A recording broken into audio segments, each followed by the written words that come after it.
Live from the Newsmax studio in New York City, here is Steve Malzberg.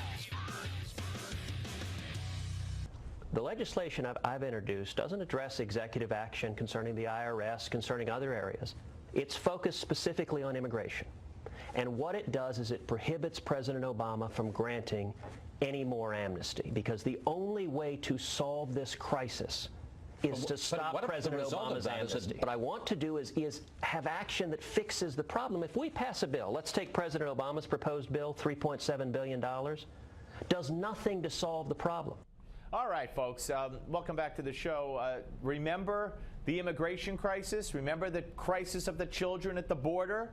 Remember the fact that they are coming into this country and they are unaccompanied, and remember they got some of them have diseases, some of them they're being shipped to other parts of the country. Let's not forget about that. And Ted Cruz was on Fox News Sunday yesterday, not forgetting about it, if you will, and I wanted to bring some of what he had to say to you because I think it's very, very important.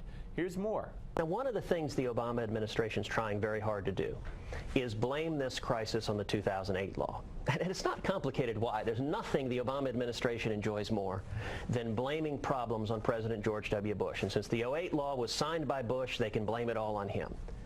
The problem with that theory is when the law was passed in 2008, we didn't see the number of children coming in skyrocket. It didn't skyrocket in 2009, didn't skyrocket in 2010, didn't skyrocket in 2011. The cause of this crisis is not the 2008 law.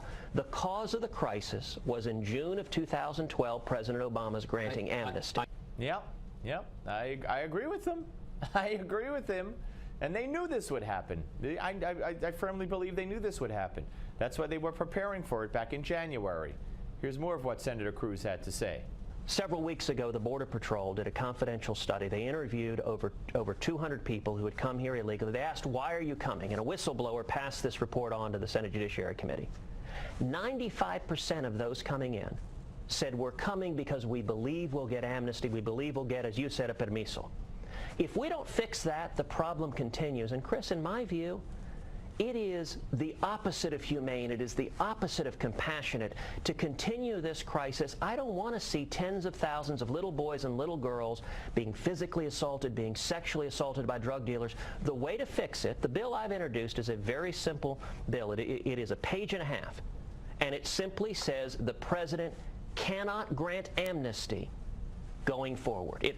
Okay, and Ted Cruz also blamed this on Harry Reid and the president, saying that he's holding these kids and their crisis, hostage in effect. I don't know if he used that word, but they are. I mean, Harry Reid has said he will not change that law. And again, it's not that law, as Ted Cruz just said. They won't bring up Ted Cruz's bill either. You know that.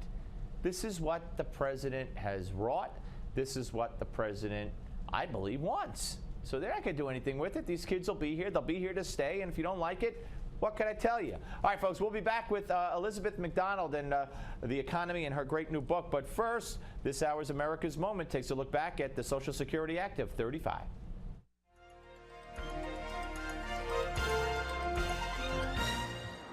Today, a hope of many years standing is in large part fulfilled.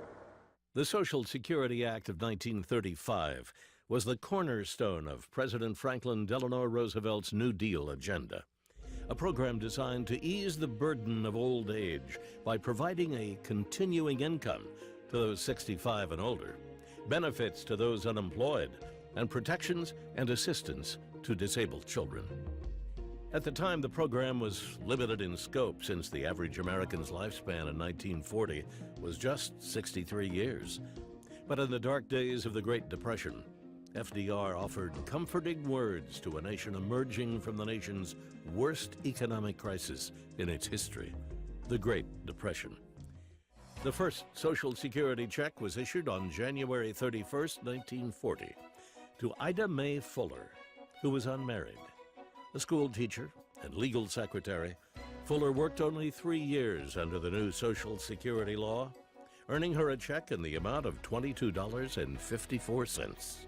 Today, the average Social Security recipient receives a monthly check of $1,294, and the law was amended in 1956 to include disability benefits to those who qualify. The program was originally designed as a pay-as-you-go, self-funding trust fund, with equal contributions being made by both the employer as well as the employee, as demonstrated in this 1940 film. As soon as you get the card, show it to your employer. He'll need it on payday, for he must deduct from your salary 1.5% of your earnings as your share of the cost of Social Security. The plan remains essentially the same today, but the system has a rocky road ahead. In 1950, 16 employees paid into the Social Security system for every one retiree. Today, 3 workers pay in per retiree, and within 2 decades, just 2 workers will pay to support each retiree. Still, since its beginning, hundreds of millions of Americans have and continue to benefit from the program. For Newsmax TV, I'm Bill Curtis, and this is an American Moment.